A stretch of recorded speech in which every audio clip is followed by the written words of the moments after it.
Welcome back to FryMinis. I'm Eric, and today in our Strixhaven, a Curriculum of Chaos coverage, we're going to take a look at the Owlin, a new playable race for D&D 5e. All right, thanks for clicking in. If you haven't already, take a look at this playlist. We've got it linked in the description. We're putting all of our Strixhaven videos in there, so keep an eye on that so you never miss anything. So please subscribe to the channel, hit the like button, join us over at discord.gg/FryMinis. Come hang out. Let me know in the comments what you think of this. What do you think of the whole book altogether? We want to hear everything, and we're trying to grow the channel, so all of your engagement is super helpful. Thank you. Okay, so the Owlin are a new owl folk type race in Curriculum of Chaos. This comes to us from a Magic the Gathering type setting. I think it's pretty cool, so let's jump right in. We're starting off using our new, what appears to be new standard race template type style thing. So it's pretty straightforward. For ability score increases, you can do +2 to one stat and +1 to another, or +1 to 3 different stats. Languages, we have common and one other language that makes sense for our character. Our lifespan is about a century, and our height and weight is similar to that of real life humans. So we've got a large range of sizes and weights.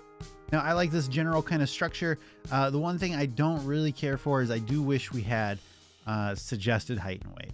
I think including a disclaimer about, of course, there are always variants and everyone can be different, but having a typical scale, I think, is helpful here. Like, for example, a Goliath, using these rules, a Goliath would be about the same size as a human, despite their whole thing. Typically, they're much larger, much taller. And I mean, same for a halfling, right? Or a gnome. We would fall into this based on this description. They're about the same size as a human, despite despite their whole thing being that they're small. So I don't know. I don't know how I feel about that, but that's not my favorite part. But okay, let's look at the actual Owlin abilities and traits and things. Distant kin of giant owls from the Feywild, Owlin come in many shapes and sizes, from petite and fluffy to wide-winged and majestic. Owlin have arms and legs like other humanoids, as well as wings that extend from their back and shoulders. Like owls, Owlin are graced with feathers that make no sound when they move or fly, making it easy for them to sneak up on you in the library. Your Owlin character might be nocturnal, or perhaps your character is simply prone to rise later, embodying the common nickname of Night Owl. So that move silently thing, I believe that was in the Unearthed Arcana, and I hated it there and I hate it here because now every single rogue oh no, the book says I'm completely silent. I'm flying, I'm completely silent, you can't hear me. And I mean, that's kind of like a whole magic item's worth of power. So I wish it even said nearly silently or something, but it is what it is. Okay, our Owlin traits. Creature type, you are humanoid. Size, you are medium or small. You choose this when you select this race. Speed, your walking speed is 30 feet. Dark vision, you can see in dim light within 120 feet of yourself as if it were bright light, and in darkness as if it were dim light. You discern colors in that darkness only as shades of gray. Flight, thanks to your wings, you have a flying speed equal to your walking speed. You can't use this flying speed if you're wearing medium or heavy armor. Silent feathers, you have proficiency in the stealth skill. All right, so I think the Owlin are pretty cool. The stealth skill is great. I do wish we had some sort of perception skill. Owl, like the whole thing is they can see. So I guess that dark vision is where we're addressing that.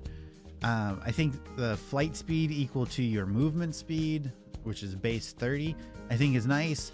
Of course, if you go like a monk or something, somehow that was going, or even a barbarian, that's going to make you fly faster. I don't super understand that, but okay. I think the armor requirement of light armor or unarmored only for the flight to work, I think is completely reasonable. I have no problem. And I do actually like the choosing your size, whether you're medium or small. I think that's a fun way to kind of flavor your character. And I get that why that makes it hard then to have suggested ranges for your height and weight. But I think that should just be addressed. And I also really miss name charts, like suggested names. Like, does an Owlin have like a name just like Bill or Susan? Or is it a pointy beak Mick rat guts? How do they work? I don't know. I have no idea. There's not a lot of lore here. So I don't know. I like that we're getting lots of races and options and player things just as D&D progresses, but I do feel like we're getting less and less lore and information about these, and they're starting to become maybe a little more, here's just some options to have. If you want to fly, here's a way to fly.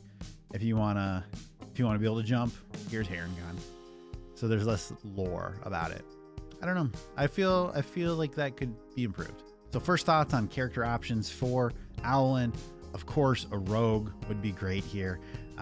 You have that stealth, you have that dark vision, you have that you move silently, like listed there. I wouldn't be surprised if a DM changes that on you, but as it's written, you're silent.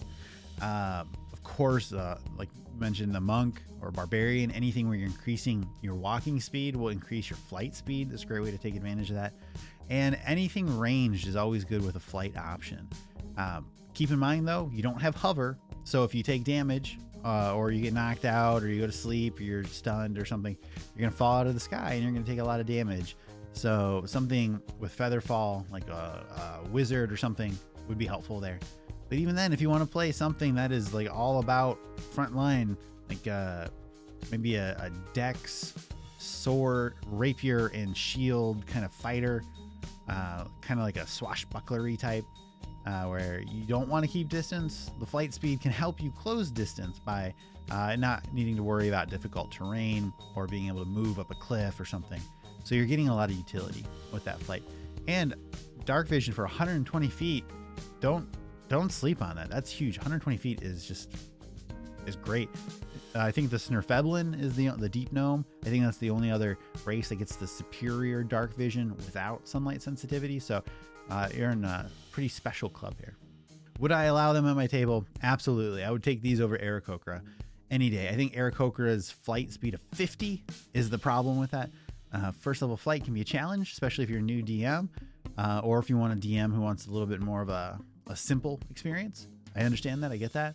But the flight speed of 50 on the Aarakocra is that's so fast for first level. Even if it started at 30 and then at 5th level becomes 50, something like that, I guess would be fine. But Aarakocra kind of threw everything out of whack, right? All right, okay, that's enough.